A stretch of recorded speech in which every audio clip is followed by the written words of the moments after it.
पाकिस्तान का अमन तबाह करने वाले भारत को मई की जंग में जोरदार थप्पड़ लगाया। फील्ड मार्शल की क़यादत में इबरतनाक शिकस्त कभी नहीं भूलेगा।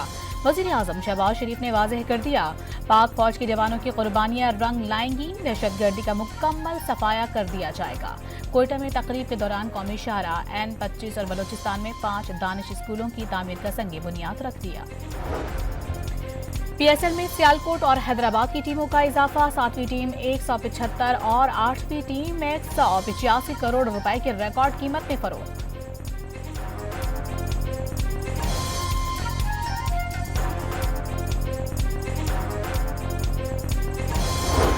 वेनेजुएला पर अमरीकी हमले के दौरान शहरी आबादी भी निशाना बनी। साहिली शहर कातियालामार में बमबारी से रिहायशी इमारतों को नुकसान पहुंचा।